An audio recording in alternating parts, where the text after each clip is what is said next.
But around 1910 Rutherford ने कुछ experiments किए और रदरफोर्ड के एक्सपेरिमेंट्स के बाद लगा कि नहीं, एटम के अंदर जो अरेंजमेंट थॉमसन ने बताया वो सही नहीं है, एटम्स के अंदर जो अरेंजमेंट है वो कुछ अलग होना चाहिए। तो चलिए देखते हैं what about Rutherford model, Rutherford ने कैसे ये कहा, क्या उसके ऑब्जर्वेशंस थे, क्या उससे कंक्लूड किया गया। तो Rutherford nuclear model,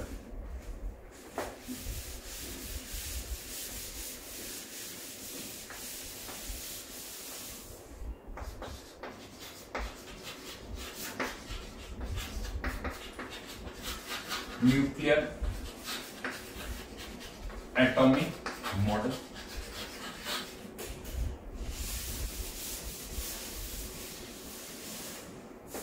actually Rutherford के लिए फेमस था कि उसका जो एक्सपेरिमेंटल साइंस पार्ट है वो बहुत ही ज्यादा अच्छा था, यानी कुछ भी एक्सपेरिमेंट सेट करना, बहुत सारे पैरामीटर्स को ऑब्जर्व करना, उसके में रदरफोर्ड को एक्सपर्ट माना जाता था।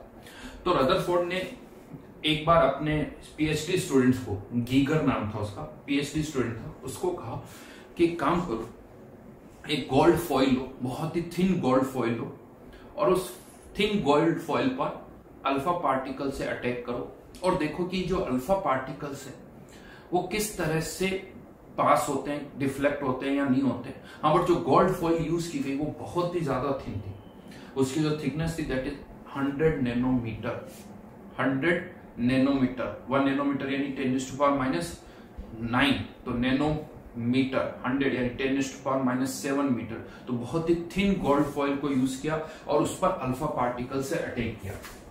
कुछ एक्सपेरिमेंटल सेटअप हम इस तरह से कह सकते हैं कि एक गोल्ड फॉइल, और इस गोल्ड फॉइल को चारों तरफ से सराउंड कर दिया bye ZNS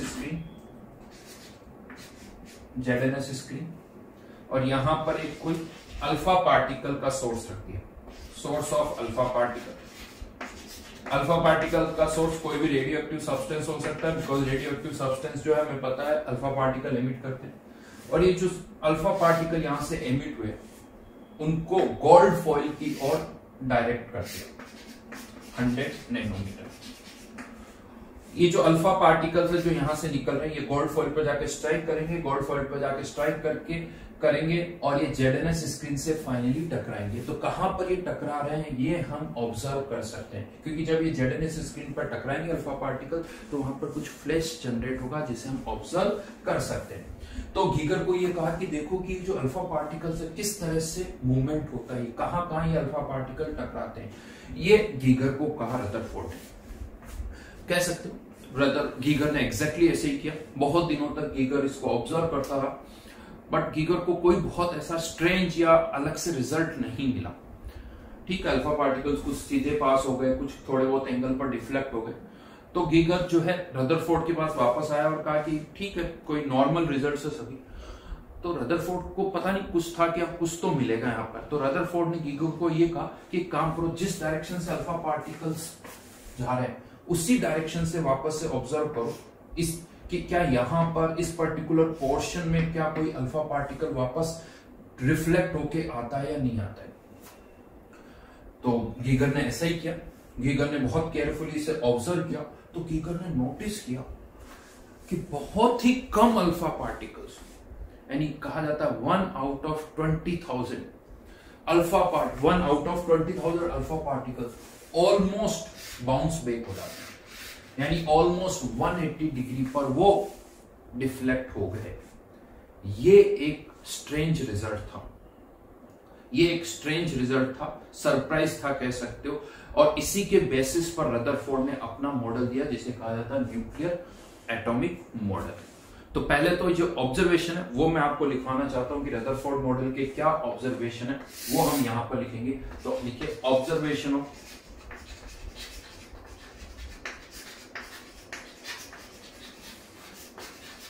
Rutherford model.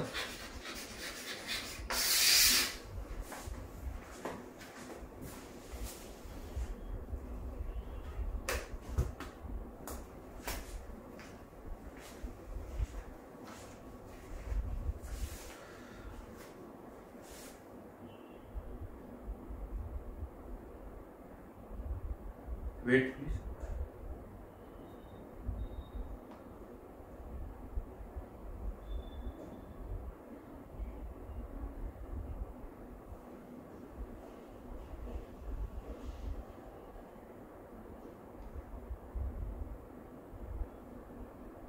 First one,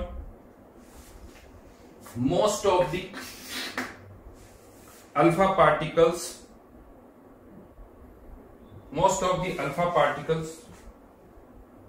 passed through the gold foil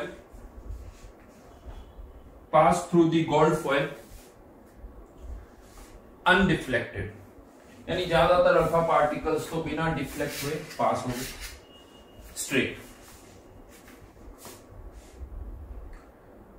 very few alpha particles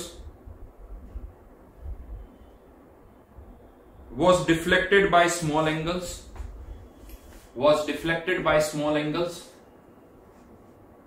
ये सेकेंड ऑब्जर्वेशन था। एंड थर्ड,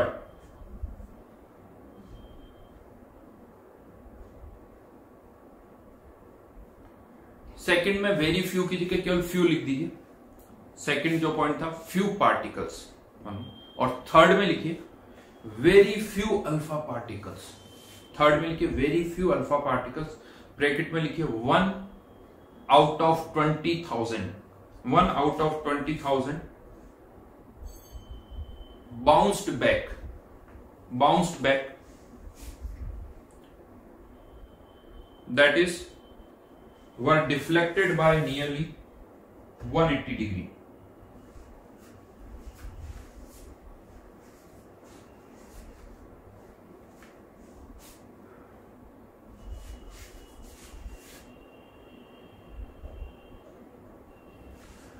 तो ये रदरफोर्ड के ऑब्जर्वेशंस थे। अब रदरफोर्ड ने इससे क्या कंक्लूड किया वो मैं आपको बताना चाहता हूं। तो रदरफोर्ड ने इसको ऐसे एक्सप्लेन किया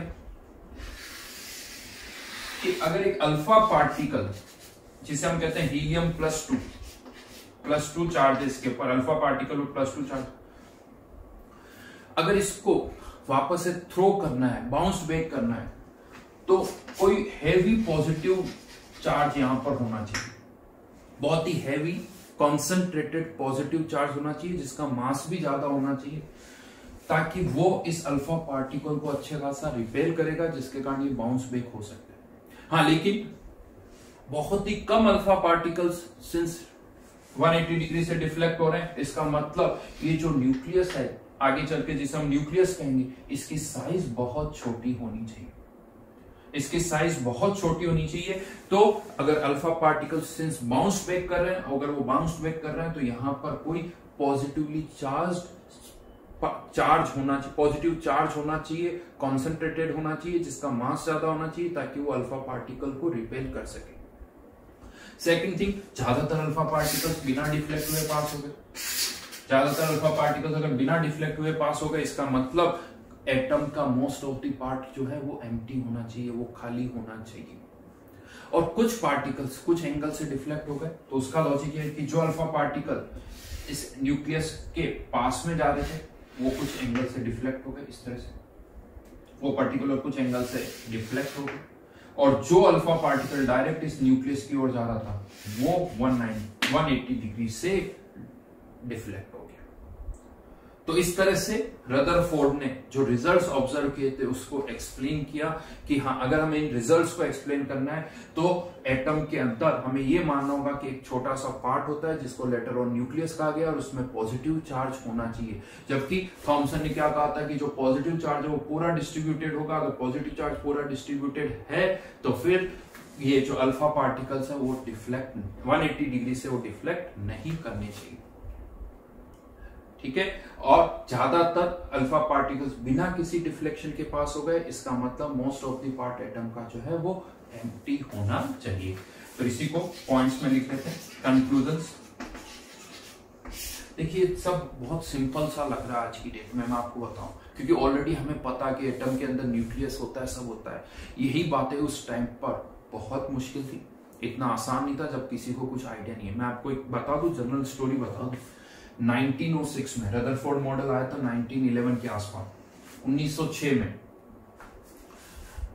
बोल्ट्जमैन ने, नाम आपने आई थिंक सुना होगा, बोल्ट्जमैन ने सुसाइड किया था। और बोल्ट्जमैन ने सुसाइड जो किया उसके पीछे का कारण क्या था? बोल्ट्जमैन ने ये कहा था कि जो सब्सटेंस होता ना, दो ये बहुत पहले भी कहा गया, ऐसा नहीं कि बोल्ट्जमैन ने नया कहा, बट फिर भी बोल्ट्जमैन ने भी इसको सपोर्ट किया। बोल्ट्जमैन ने कहा कि जो सब्सटेंस होता है उस सब्सटेंस का स्मॉलेस्ट पार्ट जो है एटम है, और एक सब्सटेंस को आप बहुत छोटे छोटे पार्ट्स में डिवाइड कर सकते हो जिसको कहा गया एटम।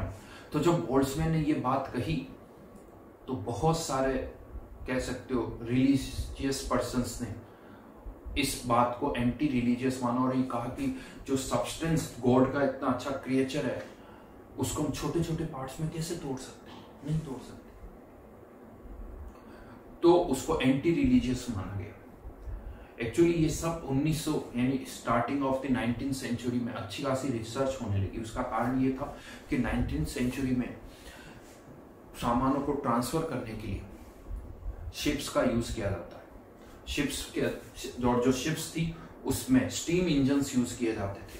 तो कैसे स्टीम इंजन की परफॉर्मेंस को इंप्रूव किया जाए, तो उस पर काफी ज्यादा रिसर्च हुई। तो on the basis of that Boltzmann ने भी ये कहा था कि जो स्टीम होती है, वाटर होता है, वो consist of small atoms, molecules like that. तो कहा कि नहीं, ये एंटी रिलीजियस है, सैक्रिलियस एंटी रिलीजियस माना गया, और बिकॉज ऑफ दैट बोल्ट्जमैन ने सुसाइड किया। अब आप कह सकते हो सर 1906 तक तो एटम ही डिस्कवर हो गया, थॉमसन थ्योरी भी आ गई। तो देखिए तब तक कोई गूगल या विकिपीडिया ऐसा नहीं था कि किसी एक ने कुछ सर्च कर लिया और वो पूरी दुनिया को पता चल गया, नहीं।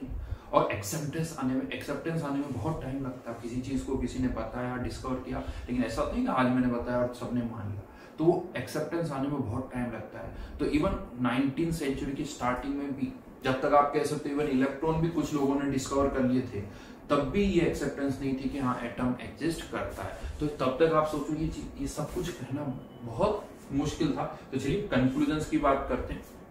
रदरफोर्ड ने इसके बेसिस पर क्या कंक्लूड किया वो मैं आपको लिखवाता हूं।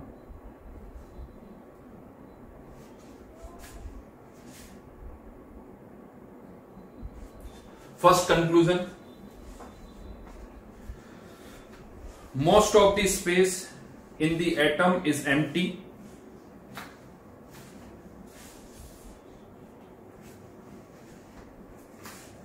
As most of the alpha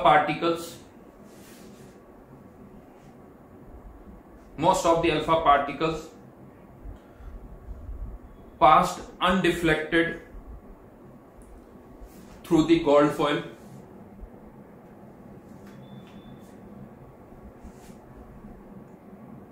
Second,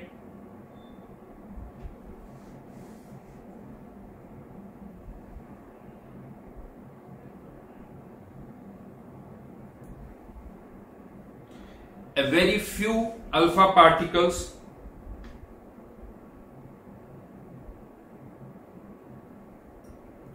were deflected by 180 degree. The deflection must be due to enormous repulsive force.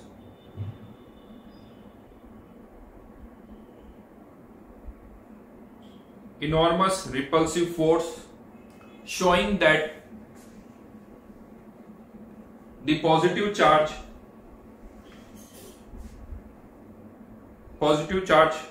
of the atom is not spread throughout the atom,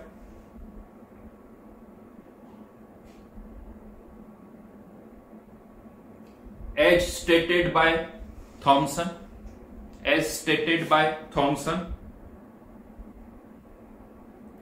Full stop. The positive charge has to be concentrated in a very small volume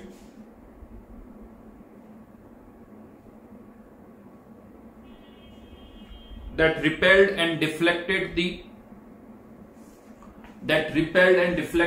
positively charged alpha particles.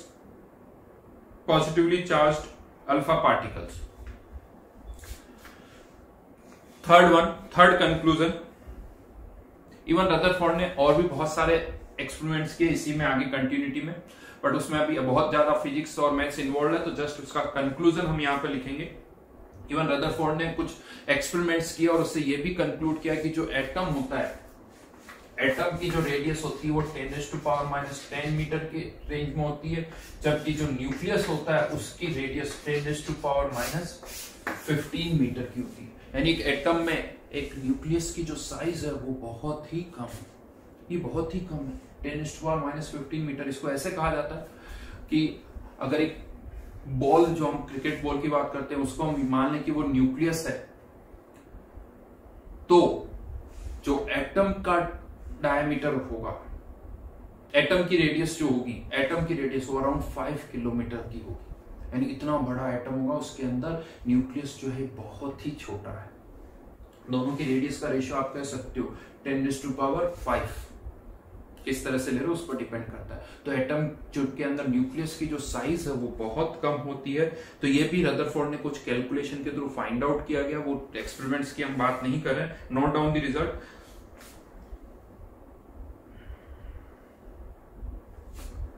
Calculations by Rutherford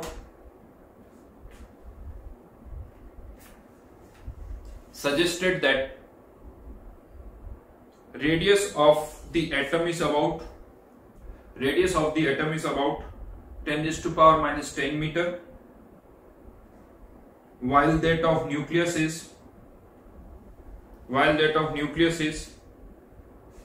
10⁻⁻15 meter.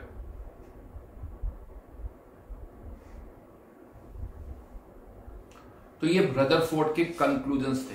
अच्छा, मैं इसको इस तरह से क्यों लिखवा रहा हूं, क्योंकि रदरफोर्ड मॉडल पर इस तरह के क्वेश्चंस आ सकते हैं कि what will be the observations of Rutherford model, what will be the conclusion. तो ये ऑब्जर्वेशन थे, ये कंक्लूजन्स थे। अब फाइनली रदरफोर्ड ने अपना मॉडल प्रेजेंट किया कि एटम के अंदर किस तरह से अरेंजमेंट होना चाहिए। तो लिखे यहां पर Rutherford nuclear model. First point, conclusions और मॉडल में कोई ज्यादा डिफरेंस नहीं, ऐसा लगेगा कि दोनों एक ही है, तो बट हाँ, ये मॉडल अब हम प्रेजेंट कर रहे हैं। The positive charge and most of the mass of an atom, positive charge and most of the mass of an atom was densely concentrated in extremely small region called nucleus by Rutherford.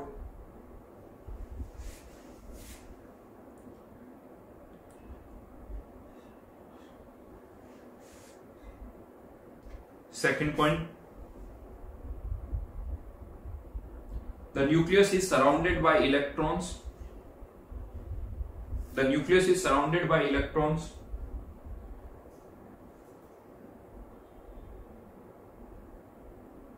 That move around the nucleus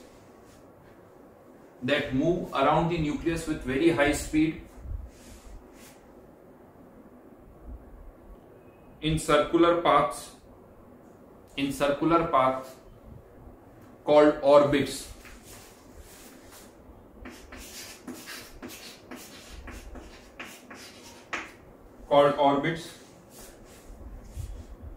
एक तरह से ये solar system को match करवाया गया। यहाँ atom के अंदर एक न्यूक्लियस होता है और उसके अराउंड इलेक्ट्रॉन जो है वो इस तरह से सर्कुलर पाथ में रिवॉल्व कर सकते हैं, जैसे सोलर सिस्टम में सन के अराउंड अर्थ और बाकी प्लैनेट्स रिवॉल्व करते हैं। वही लॉजिक यहां पर भी यूज किया गया। And third one,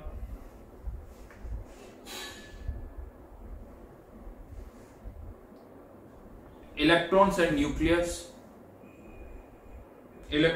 nucleus are held together by electrostatic force of attraction.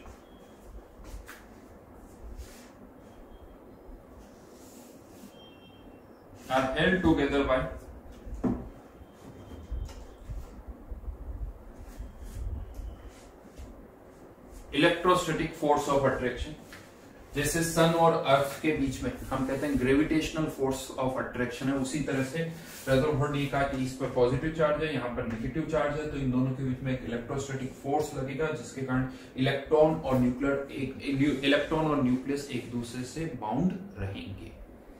तो ये रदरफोर्ड मॉडल था। इसे न्यूक्लियर मॉडल कहा जाता है बिकॉज फर्स्ट टाइम एटम में न्यूक्लियस के बारे में बताया गया कि एक एटम के अंदर न्यूक्लियस भी एग्जिस्ट करता है। और सिंस एक्सपेरिमेंटल प्रूफ था तो थॉमसन मॉडल को रिजेक्ट कर दिया गया कि हाँ थॉमसन मॉडल सही नहीं था, and this model Rutherford nuclear model is nearly presented in 1911। तो जो पॉइंट्स मैंने लिखा है बस वो थियोरेटिकल क्वेश्चंस बन सकते हैं। अच्छा, कुछ 2-3 पॉइंट्स और रिलेटेड है इसी से, वो मैं यहाँ पर और बताना चाहूंगा। रदरफोर्ड ने मैथमेटिक कुछ ऑब्जर्वेशंस के थ्रू, एक्सपेरिमेंट्स के थ्रू एक फॉर्मूला भी दिया जिससे हम किसी न्यूक्लियस की रेडियस फाइंड आउट कर सकते हैं, और वो जो फॉर्मूला था r0 a की power 1/3 where r0 is constant which is 1.33 into 10⁻⁻15 metre, ये कांस्टेंट है, और a जो है वो यहाँ पर मास नंबर है। मास नंबर कह सकते हैं, जैसे जैसे मास नंबर बढ़ेगा न्यूक्लियस की रेडियस भी बढ़ेगी। ये किसकी न्यूक्लियस है, किसकी रेडियस है, न्यूक्लियस की रेडियस है, एटम की नहीं है, रेडियस ऑफ न्यूक्लियस।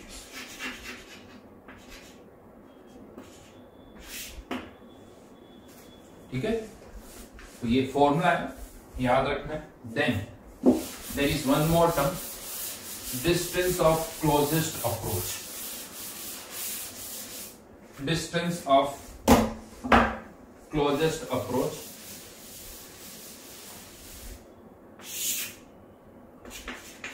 हाँ, इसको समझने के लिए पहले फिजिक्स के कुछ फॉर्मूले और हमें समझने होंगे, और ये जो फिजिक्स के फॉर्मूले आप इलेक्ट्रोस्टैटिक्स में पढ़ोगे जो कि 11th में नहीं 12th में आता है, बट अभी हमें उसकी जरूरत पड़ती है तो इसीलिए अभी हमें यूज करना होगा। तो बहुत ज्यादा डिटेल में तो मैं नहीं जाऊंगा, जितना हमारी जरूरत है उतना यहाँ पर मैं इनको इंट्रोड्यूस करूंगा।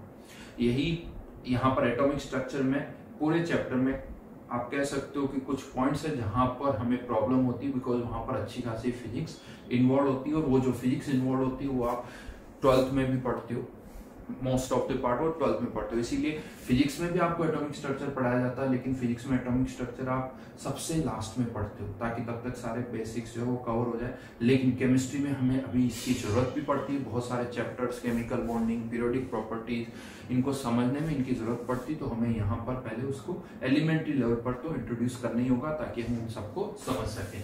तो पॉइंट जो है यहाँ पर वो मैं आपको बताना चाहता हूँ। एक टर्म यहां पर यूज की जाती है इलेक्ट्रोस्टैटिक पोटेंशियल एनर्जी।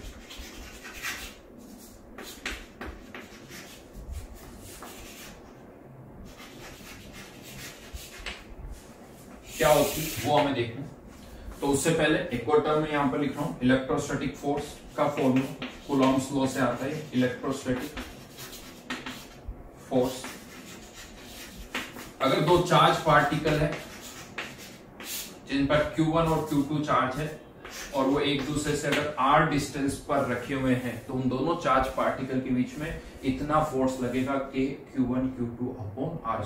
r उनके बीच की डिस्टेंस है, k एक कांस्टेंट है जिसकी वैल्यू मैं यहाँ पर लिख रहा हूँ 9 × 10⁹। सब कुछ ऐसा यूनिट्स में ही है, तो उसके अकॉर्डिंग आप इसकी यूनिट भी डिसाइड कर सकते हो। दैट इज इलेक्ट्रोस्टैटिक फोर्स, जिससे ग्रेविटेशनल फोर्स भी इसी तरह से होता है, Gm1m2 अपॉन r²। ये इलेक्ट्रोस्टैटिक फोर्स है। अगर चार्ज पार्टिकल है तो उनके बीच में होगा, अगर सिमिलर चार्ज पार्टिकल है तो फोर्स रिपल्सिव होगा, और अगर अपोजिट चार्ज पार्टिकल है तो ये जो फोर्स होगा वो अट्रैक्शन का होगा। अब इलेक्ट्रोस्टैटिक पोटेंशियल एनर्जी क्या है, इसको आप चाहे तो आप ग्रेविटेशनल पोटेंशियल एनर्जी से भी रिलेट कर सकते हैं। जैसे हम कहते हैं ना अर्थ की सरफेस पर पोटेंशियल एनर्जी 0 है। अब लेट से कोई m मास का सब्सटेंस है, उसे मैं अर्थ की सरफेस से h हाइट ऊपर ले जाता हूं, तो एक तरह से आप ये कह सकते हो कि मैंने कुछ वर्क किया, उसके ऊपर उठाया है, तो मेरी एनर्जी डेफिनेटली कंज्यूम हुई होगी। सिंस एनर्जी यूनिवर्स की टोटल कांस्टेंट है, तो हम ये कहते हैं जो मैंने एनर्जी उसको ट्रांसफर की है, जो वर्क मैंने किया है, वो उसकी किस में कन्वर्ट होगी, पोटेंशियल एनर्जी में।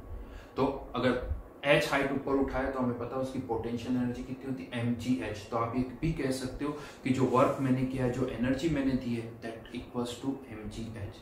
तो जनरली हम इसको ऐसे पुट कर सकते हैं, जो चेंज इन पोटेंशियल एनर्जी होता है, change in potential energy equals to work done. मैं यहाँ पर मोड लगा रहा हूं अभी, ताकि साइन कन्वेंशन हम अलग से डिसाइड कर सकते हैं। Change in potential energy equals to work done, बहुत ज्यादा डिटेल में नहीं, बट हाँ वर्क डन। अब यहाँ पर जैसे अर्थ की सरफेस पर हम पोटेंशियल एनर्जी 0 मानते हैं, और ये जो अर्थ की सरफेस mgh है, ये ग्रेविटेशनल पोटेंशियल एनर्जी है। और अभी हम जो बात कर रहे हैं वो कौन सी पोटेंशियल एनर्जी है, इलेक्ट्रोस्टैटिक पोटेंशियल एनर्जी। तो इलेक्ट्रोस्टैटिक पोटेंशियल एनर्जी में हम इन्फानाइट पर, अगर दो चार्ज पार्टिकल इन्फानाइट पर है तो उनके बीच की पोटेंशियल एनर्जी को 0 मानते हैं, बिकॉज उनके बीच में कोई इलेक्ट्रोस्टैटिक फोर्स नहीं होगा, क्योंकि वो एक दूसरे से बहुत दूर है। तो अगर किसी चार्ज पार्टिकल को इन्फानाइट से, ये मान लो कोई चार्ज पार्टिकल है Q2 और ये Q1 है, इसको इन्फानाइट से r डिस्टेंस तक लाने में जो आपको वर्क करना होगा, that work equals to change in potential energy.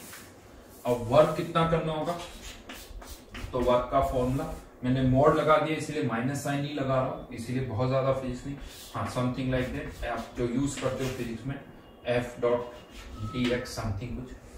यहां पर लिमिट्स उसके अकॉर्डिंग लगा सकते हो, इन्फिनिटी टू r की लिमिट लगेगी, इन्फिनिटी टू r की लिमिट लगेगी, dr अगर यहाँ पर, तो यहाँ पर dr भी लिख सकता हूं मैं।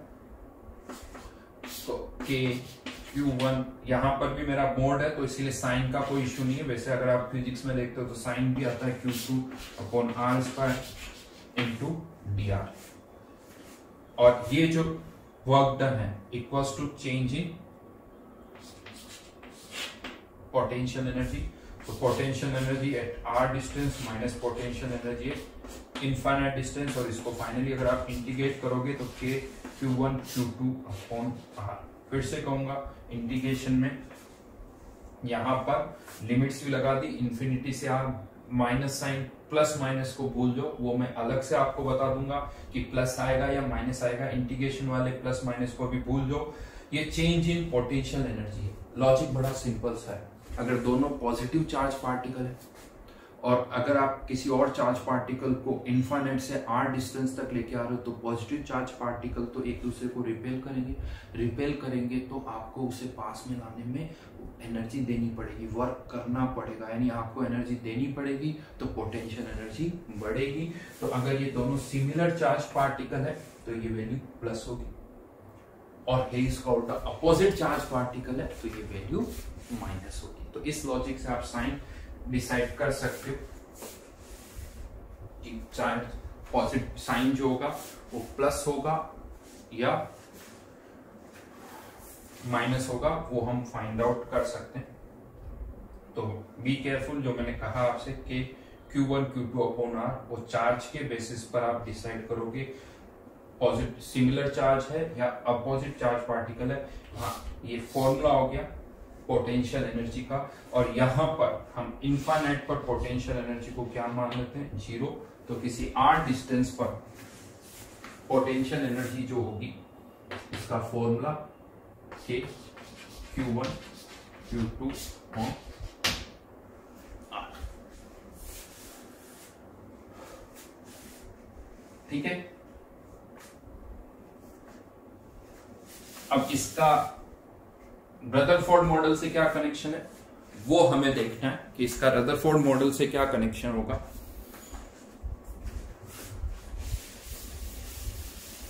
तो distance of closest approach, let से ये कोई अल्फा पार्टिकल है जिसको हमने किसी गोल्ड भी ले सकते हैं, गोल्ड के एटम की ओर प्रोजेक्ट किया है। तो गोल्ड का जो न्यूक्लियस है, ये गोल्ड का न्यूक्लियस है, गोल्ड के न्यूक्लियस का गोल्ड का एटॉमिक नंबर Z है, तो इसमें Z नंबर ऑफ प्रोटॉन्स होंगे, और हर एक प्रोटॉन पर भी इलेक्ट्रॉन के बराबर ही चार्ज होता है, 1.6 इंटू 10⁻⁻⁹। तो अगर Z प्रोटॉन्स है तो इस पर चार्ज कितना होगा, Ze, पॉजिटिव चार्ज होगा, नेगेटिव नहीं। अल्फा पार्टिकल, इस पर कितना चार्ज होता है, +2। अब इमेजिन करिए, पहले ये एक दूसरे से बहुत ही दूर है और हमने यहां से इस अल्फा पार्टिकल को किसी काइनेटिक एनर्जी से इसकी तरफ प्रोजेक्ट किया, किसी काइनेटिक एनर्जी से इसकी तरफ प्रोजेक्ट किया। मान लेते हैं जो अल्फा पार्टिकल है उसको v स्पीड से इसकी ओर प्रोजेक्ट किया, तो इसकी काइनेटिक एनर्जी कितनी हो जाएगी, initial kinetic energy half alpha particle का मास m इंटू v²। अब क्या होगा, जैसे जैसे अल्फा पार्टिकल इस न्यूक्लियस की ओर जाएगा, इस पर भी प्लस चार्ज है, ये इसको रिपेल करेगा तो इसकी स्पीड जो है वो कम होगी, इसकी काइनेटिक एनर्जी कम होगी। बट एनर्जी कहां जाएगी, तो जैसे जैसे काइनेटिक एनर्जी कम होगी उसी तरह से पोटेंशियल एनर्जी बढ़ेगी। जितनी काइनेटिक एनर्जी कम होगी उतनी पोटेंशियल एनर्जी बढ़ेगी। होगा क्या, जैसे जैसे इसकी स्पीड कम होती जाएगी, एक टाइम आएगा जब इसकी स्पीड 0 हो जाएगी। जब इसकी स्पीड 0 हो गई मतलब जितनी भी इसकी काइनेटिक एनर्जी थी वो किस में कन्वर्ट हो गई, पोटेंशियल एनर्जी में कन्वर्ट हो गई। पोटेंशियल एनर्जी में कन्वर्ट हो गई। मान लेते हैं किस डिस्टेंस पर होता है ऐसा, r डिस्टेंस पर। तो इस r डिस्टेंस पर जो काइनेटिक एनर्जी थी वो पूरी किस में कन्वर्ट हो गई, पोटेंशियल एनर्जी में। तो k q1 q2 upon r। Kinetic energy कितनी थी, हाफ mv²। चार्ज हमें पता है, चाहो तो लिख सकते हो k q1 की वैल्यू 2e, q2 की value ze upon r, half mv²।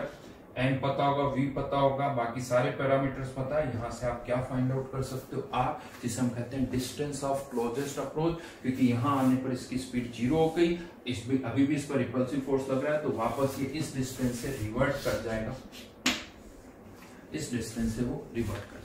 Yes, यहाँ पर मैंने माना है कि अल्फा पार्टिकल डायरेक्ट इसकी ओर मूव कर रहा है, towards the nucleus he move कर रहा है, यानी हेड ऑन कोलिजन वाली सिचुएशन में है, तो यहीं से वापस फिर वो रिवर्ट होके चला जाएगा।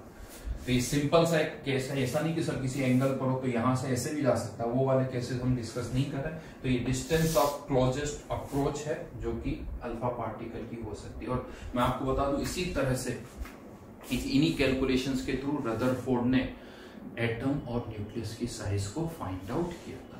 तो इस तरह के क्वेश्चंस कभी कभी आ जाते हैं कि find distance of closest approach, तो वो हम यहां से कैलकुलेट कर सकते हैं। ओके, तो this is about Rutherford model. हाँ, लेकिन लेटर ऑन कुछ और डेवलपमेंट्स भी हुए जिससे ये लगा कि नहीं, रदरफोर्ड मॉडल में भी कुछ ड्रॉबैक्स हैं, तो अल्टीमेटली हमने रदरफोर्ड मॉडल को भी डिस्कार्ड कर लिया। बट रदरफोर्ड मॉडल के क्या ड्रॉबैक्स थे उसको समझने के लिए पहले हमें और भी बहुत सारे फिजिक्स के कॉन्सेप्ट समझने होंगे, अच्छी खासी फिजिक्स समझनी होगी। इनफैक्ट कह सकते हो कि अब यहां पर आफ्टर रदरफोर्ड मॉडल बहुत सारे चेंजेस हुए साइंस में, बहुत सारे डेवलपमेंट्स भी हुए, और यूं कह सकते हो कि ये वो पीरियड है, यानी अगर मैं बात करूं 1910 से 1925 तक साइंस ने वो पीरियड ऑब्जर्व किया जिसमें साइंस में मेजर चेंजेस हुए। इसमें सबसे बड़ा चेंज जो हुआ वो आया है क्वांटम फिजिक्स का। तो मेजर डेवलपमेंट हुआ, यूं कह सकते हो कि साइंस ही पूरी बदल गई। इससे पहले और इसके बाद में साइंस पूरी बदल गई, एक नई फिजिक्स ऐड हो गई जिसे हम कहते हैं क्वांटम फिजिक्स। तो अगेन हमें पहले उसमें जो भी डेवलपमेंट हुए उनको पहले डिस्कस करना होगा। ऑब्वियसली अगेन हम पूरा डिटेल में तो डिस्कस नहीं कर सकते, बट जो पॉइंट्स हमारे लिए इंपॉर्टेंट है वो हम यहाँ पर डिस्कस करेंगे। तो क्या क्या डेवलपमेंट हुए साइंस में वो पहले हम डिस्कस करेंगे, उसके बाद मैं आपको बताऊंगा कि रदरफोर्ड मॉडल के क्या क्या ड्रॉबैक्स थे, राइट।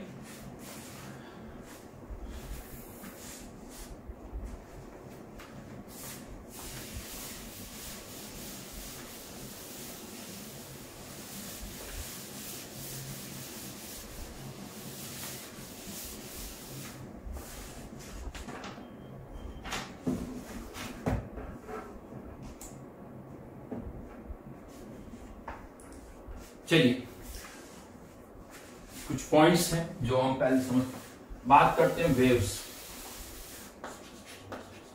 वैसे तो पूरा टॉपिक है, आप फिजिक्स में पढ़ोगे साउंड एंड वेव्स, बट यहां पर हल्का सा इंट्रोडक्टरी पार्ट हम लेंगे। वेव्स क्या होती है? क्या इनको कुछ डिफाइन किया जा सकता है? यस, किया जा सकता है। आई थिंक कुछ ऐसा हम कह सकते हैं कि wave basically mode of energy transfer है, mode of energy transfer from one point to another point without the net transfer of matter. समझते हैं इसको कैसे? जैसे मेरे हाथ में ये चौक है, अगर मैं इसको फेंकता हूं, ऑब्वियसली मैंने फेंका है तो मैंने कुछ एनर्जी लगाई है और ये कहीं और जाके गिरेगी, किसी दीवार पे गिरेगी या किसी के ऊपर गिरेगी। अगर क्लासरूम है तो किसी स्टूडेंट के ऊपर गिरेगी, स्टूडेंट पे गिरेगी तो उसको लगेगी, यानी ऑब्वियसली कुछ उस पर फोर्स लगा, यानी मैंने अपनी एनर्जी उसको दी है। किसके थ्रू? चौक के थ्रू। हाँ, बट यहां पर क्या हुआ? एनर्जी का ट्रांसफर भी हुआ, साथ में मैटर का ट्रांसफर भी हुआ। लेकिन एक और दूसरा तरीका देखते हैं। लेट्स से यहां पर एक स्ट्रिंग बंधी हुई है, एक स्ट्रिंग का एक एंड मेरे हाथ में, दूसरा एंड दीवार पर है, और मैंने अब क्या किया? एक जो स्ट्रिंग थी उसको यहां से एक झटका सा दिया, हम्प क्रिएट किया। ऑब्वियसली अगेन मैंने झटका दिया तो मैंने कुछ एनर्जी दी, वो हम्प मूव करता हुआ सामने की दीवार पे जाके टकराएगा, सामने की दीवार पे टकराएगा, यानी इस दीवार पर फोर्स लगेगा। यहां पर भी एनर्जी का ट्रांसफर हुआ है, लेकिन जब वो हम्प दीवार से टकरा जाएगा उसके बाद आप देखोगे तो स्ट्रिंग तो वापस अपनी जगह पर है, स्ट्रिंग वापस अपनी जगह पर है।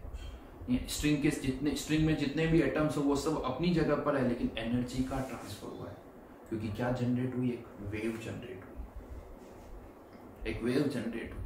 तो बेसिकली वेव इज व्हाट लिख सकते हो?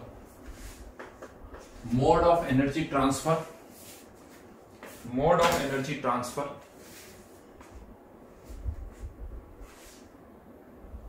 From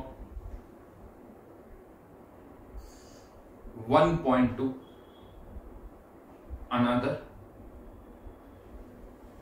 without the net transfer of matter, without the net transfer of matter।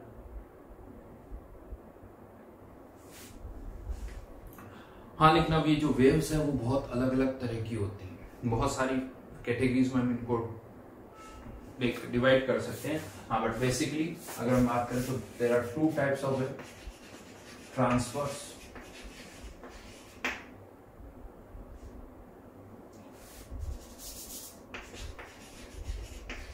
और लॉन्गिट्यूडनल, ट्रांसफर और लॉन्गिट्यूड।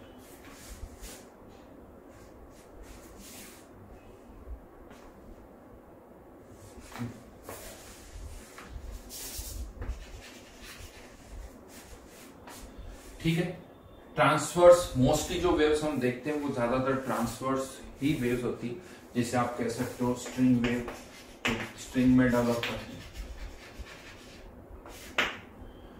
पानी में वाटर वेव्स, पानी में जो वेव्स जनरेट होती है वो भी वाटर वेव्स।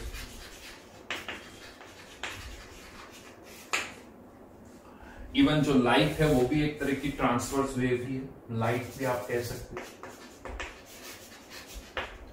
लॉन्गिट्यूडनल वेव का एग्जांपल है साउंड वेव। बेसिक डिफरेंस क्या है? ट्रांसवर्स वेव में हम ये कहते हैं कि जब वेव मूव कर रही है तो वेव की अपनी एक डायरेक्शन है, और पार्टिकल्स जो इन्वॉल्व है उनका भी मूवमेंट होता है। जैसे हमने स्ट्रिंग वेव में देखा कि पार्टिकल्स तो ऊपर नीचे मूव कर रहे थे और वेव सामने की तरफ। तो इन ट्रांसवर्स वेव जो वेव का प्रोपोगेशन होता है उसकी डायरेक्शन और पार्टिकल्स के मूवमेंट की डायरेक्शन 90 डिग्री पर होती है, जबकि जो लॉन्गिट्यूडनल वेव होती है उसमें वेव जिस डायरेक्शन में मूव करती है पार्टिकल्स भी उसी डायरेक्शन में मूव करते हैं। जैसे जो साउंड वेव्स होती है, साउंड वेव्स जैसे मैं बोल रहा हूं, आवाज किसी तक पहुंचती, पता कैसे पहुंचती है? जो एयर के अंदर पार्टिकल्स है, ऑक्सीजन नाइट्रोजन मॉलिक्यूल्स है, उन पर फोर्स लगता है, वो ऑसिलेट करते हैं, वो आगे पीछे ऑसिलेट करते हैं इस तरह से, जिसके कारण वो जो साउंड है आगे से आगे ट्रांसफर होती है। लेकिन इसमें जो पार्टिकल्स उनका जो मूवमेंट होता है वो वेव की डायरेक्शन में ही होता है, वेव की डायरेक्शन में ही होता है। जबकि ट्रांसफर वेव में वेव सामने जाती है, पार्टिकल्स ऊपर नीचे मूव करते हैं। तो ये बेसिक डिफरेंस होता है। ये आप फिजिक्स की किसी भी बुक से देख सकते हो, अगेन एच.सी. वर्मा से आप देख सकते हो, वहां पर ये सारी डेफिनेशंस लिखी हुई है। ठीक, तो अभी हमारा जो मेन डिस्कशन होगा वो ट्रांसवर्स वेव, ये मैं लिखवा नहीं रहा हूँ क्योंकि ये पॉइंट्स जो है, ठीक है, हमें तो हल्का सा इंट्रोड्यूस करना है, फिर हमारा मेन पार्ट कुछ और आ जाएगा, तो मैं नहीं चाहता हूँ कि नोट्स में ये सारी चीजें भी अभी हम लिखें। जस्ट हाँ, ये याद रखो, ट्रांसवर्स वेव, लॉन्गिट्यूडनल वेव, ये दो तरह की वेव्स होती है ज्यादातर। अब हमारा जो काम होगा वो ट्रांसवर्स वेव से होगा। जनरली ट्रांसवर्स वेव का आप इस तरह से डायग्राम में बना सकते हो, समथिंग लाइक दिस। ये वेव इस तरह से मूव कर रही, पार्टिकल्स ऊपर नीचे मूव कर रहा है। अब ये जो ट्रांसवर्स वेव है, इससे रिलेटेड कुछ टर्म्स है जो कि हम यूज करते हैं, वो हमें पता होना चाहिए। That is amplitude of wave,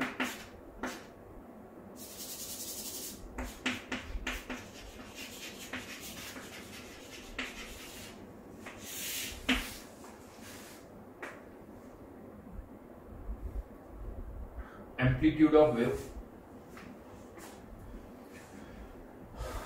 तो एम्पलीट्यूड बेसिकली क्या है, मैक्सिमम कोई पार्टिकल कितना डिस्प्लेस हो रहा है इन मीन पोजीशन से। तो maximum displacement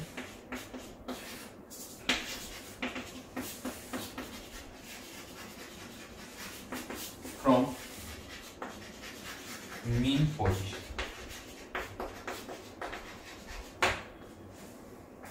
maximum displacement from mean position. तो कह सकते हो ये जो है ये एम्पलीट्यूड है कि मैक्सिमम वो कितना डिस्प्लेसमेंट हो रहा है। जनरली ए से रिप्रेजेंट कर दिया जाता है, एम्पलीट्यूड ऑफ वेव को ए से हम रिप्रेजेंट करते हैं। ठीक है, then second one maximum displacement. Right now ये वाला पार्टिकल मैक्सिमम डिस्प्लेसमेंट में नहीं है, मैक्सिमम ये अपनी मैक्सिमम डिस्प्लेसमेंट पर है। Then second one is wavelength, जिसे किससे रिप्रेजेंट किया जाता है, लैम्डा से। क्या है वेवलेंथ, तो यहां पर वेवलेंथ को हम कैसे डिफाइन करते हैं,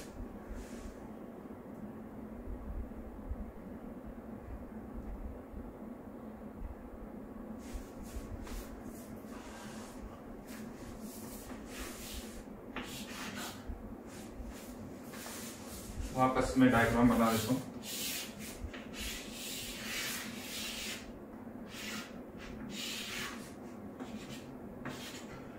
इन्हें बोला जाता है क्रेस्ट, जब क्रेस्ट, और इन्हें बोला जाता है ट्रफ। तो max distance between two nearest crest और टू नियरेस्ट ट्रफ, कुछ भी आप यूज कर सकते हो। लिखिए distance between two nearest crest maximum displacement, distance between two nearest crest और ट्रफ इज कॉल्ड वेवलेंथ। इसको कहा जाता है वेवलेंथ।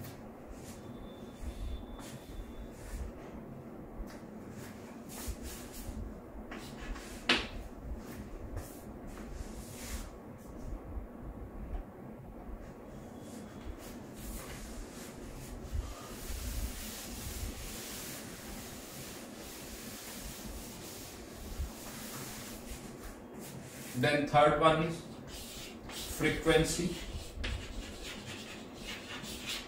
जैसे न्यू से रिप्रेजेंट किया जाता है, न्यू हम बोलते हैं इसको न्यू।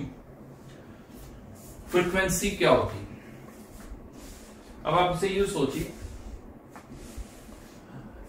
कि जैसे आप पानी में पत्थर फेंकते हो ना, वेव्स जनरेट होती है, वेव्स बाहर की ओर मूव करती हुई दिखाई देती है। लेकिन आपको क्या लगता है जो वाटर मॉलिक्यूल्स है क्या वो भी बाहर की तरफ जा रहे होते हैं? नहीं, वो अपनी जगह पर केवल ऊपर नीचे होते हैं। अगर पानी में आप एक कॉर्क फेंक दो तो आप नोटिस करोगे कि वो कॉर्क केवल ऊपर नीचे हो रहा है, वो अपनी पोजीशन से शिफ्ट नहीं होता है। राइट, तो यहां पर व्हाट इज फ्रीक्वेंसी, फ्रीक्वेंसी क्या है, यहां पर जैसे ये जो पार्टिकल है ये हमेशा अपनी मैक्सिमम डिस्प्लेसमेंट पर नहीं रहता। राइट नाउ आपको दिख रहा है मैक्सिमम डिस्प्लेसमेंट है, ये नीचे आएगा, ये अपने यहां से यहां गया, फिर ये अपनी वापस से मीन पोजीशन पर आता है, फिर नीचे जाता है, यहां पर अपनी लोएस्ट पोजीशन पे जाता है और फिर वापस से मेन पोजीशन पर आता है, जिससे एक साइकिल कंप्लीट हो जाता है। यानी पानी में अगर आप एक कॉर्क डालोगे और उससे एक वेव पास होगी तो पानी पहले ऊपर उठेगा, वो कॉर्क ऊपर उठेगा, फिर वापस अपनी मेन पोजीशन पे जाएगा, फिर नीचे जाएगा और वापस से अपनी मेन पोजीशन पर आ जाएगा। इस तरह से ये मूवमेंट होता है, इसे हम कहते हैं एक ऑसिलेशन। मेन पोजीशन से ऊपर आया, वापस मेन पोजीशन, फिर नीचे गया, फिर वापस मेन पोजीशन पर आया, ये एक साइकिल कंप्लीट हो गया। इसे कहा जाता है ऑसिलेशन। एक ऑसिलेशन कंप्लीट हो गया। तो एक सेकंड में पार्टिकल्स कितने ऑसिलेशंस कर रहे हैं उसे कहा जाता है फ्रीक्वेंसी। उसे हम कहते हैं फ्रीक्वेंसी। क्या पहले लिख दो definition, number of oscillations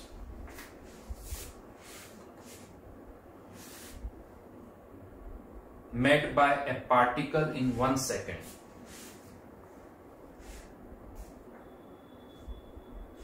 Made by a particle in 1 second. फिर डायग्राम से भी समझाने की कोशिश करता हूं।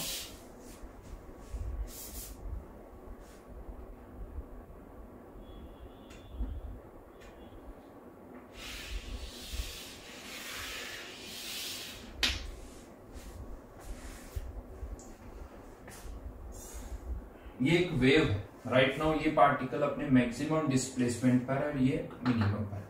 अब क्या होगा, ये जो हम्प है वो आगे की तरफ ट्रेवल करेगा, ये हम्प जो है वो आगे की तरफ ट्रेवल करेगा। अब ये जो हम्प आप यहां देख रहे हो ना, ये आगे की तरफ शिफ्ट हो जाएगा, ये ऐसे शिफ्ट हो जाएगा।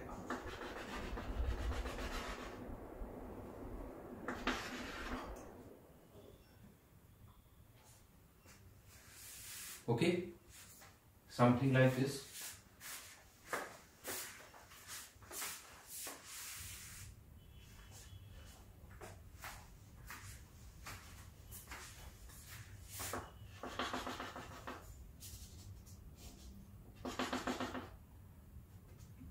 ये हम आगे की तरफ शिफ्ट हो गया, ये पूरा का पूरा यहां शिफ्ट हो गया, तो ये कह सकते ये वाला हम यहां शिफ्ट हो गया।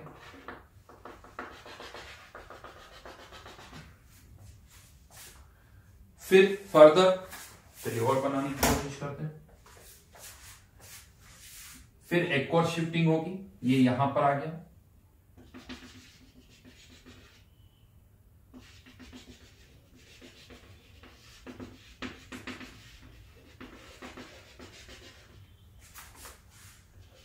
अब देखिए ये जो पार्टिकल था, ये पार्टिकल पहले यहां पर था, यहां से यहां आ गया और फिर यहां से यहां आ गया।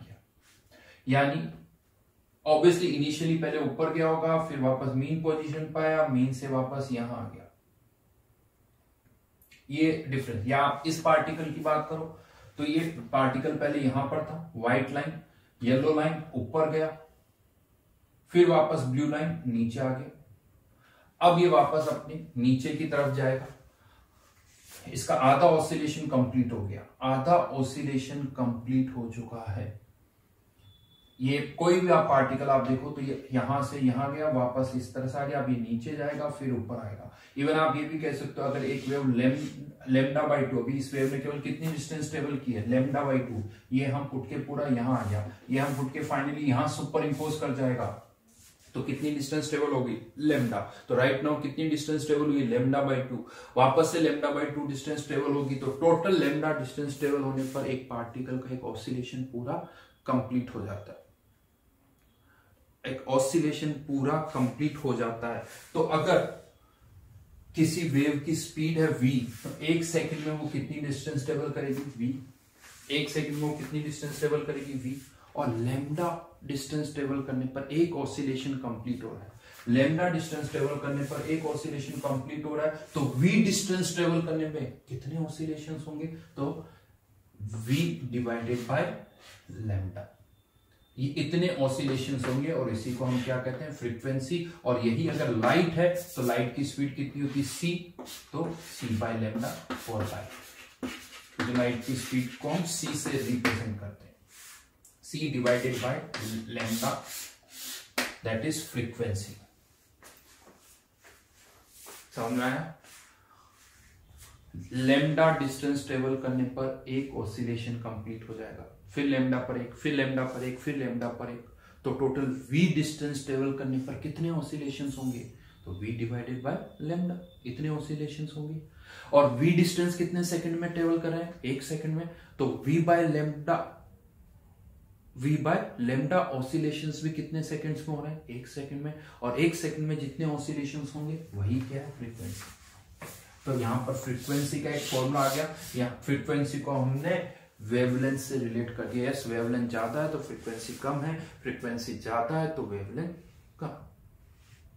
तो आप इन्हें रिलेट कर सकते हो। आगे इसकी जरूरत पड़ेगी, ये वर्ड्स में यूज करूंगा। देखो ये टर्म्स हमने डिफाइन की है बहुत बार, तो सही वेवलेंथ क्या है, फ्रीक्वेंसी क्या है, कुछ नहीं, जो आप बोर्ड पर देख रहे हो वही है। वेवलेंथ को इस तरह से डिफाइन किया गया। फ्रीक्वेंसी को आप चाहो तो फील कर सकते हो कि हाँ एक ऑसिलेशन पूरा कंप्लीट हो रहा है। एक जैसे स्प्रिंग होती ना, यूं मान के चलो, थोड़ा सा स्प्रिंग से सोच सकते हो। एक अगर स्प्रिंग है, लेट्स से यहां पर एक ब्लॉक रखा हुआ, ये इसकी राइट नाउ ओरिजिनल पोजीशन। अब मैं स्प्रिंग को थोड़ा सा खींच के छोड़ देता हूं, क्या होगा, ये ब्लॉक यहां जाएगा, फिर क्या यहां आके, फिर यहां आके रुक जाएगा, नहीं रुकेगा। क्या होगा, वो यहां नहीं रुकेगा, यहां कहीं आके रुकेगा, फिर वापस यहां जाएगा, फिर वापस स्ट्रेच होगा, फिर वापस श्रिंक होगी। यानी स्प्रिंग जो है स्ट्रेच होगी, श्रिंक होगी, स्ट्रेच होगी, श्रिंक होगी। तो एक पार्ट, अगर स्प्रिंग की मैं बात करूं, ये ब्लॉक यहां पर था, यहां गया, यहां से यहां आया, फिर वापस यहां, ये इसका क्या होगा, एक ऑसिलेशन होगा। तो पर सेकंड ऐसे कितने ऑसिलेशंस कर रहा है, वो इसकी क्या हो जाएगी, फ्रीक्वेंसी हो जाएगी। तो दैट इज फ्रीक्वेंसी। यहीं पर 2-3 टर्म्स और भी यूज होती, वो भी मैं बात, 1-2 टर्म्स और। वेव नंबर जिसे न्यू बार से रिप्रेजेंट हम करते हैं। वेव नंबर इज न्यू बार। क्या होता है ये, वैसे तो ये पूरी एक वेव है, हाँ, बट आप इसे कह सकते हो कि बहुत बार हम क्या करते हैं, ये लैम्डा डिस्टेंस को एक वेव, फिर ये लैम्डा डिस्टेंस दूसरी वेव। तो पर यूनिट डिस्टेंस कितनी वेव्स हैं, पर यूनिट डिस्टेंस कितनी वेव्स है, तो बड़ा सिंपल सा आंसर होगा 1/λ। यानी what is wave number, mathematically बोलो तो इट इज 1/λ, इट इज 1/λ। ठीक है, तो लिख सकते हो आप यहां पर wave number of waves per unit length, number of waves per unit length.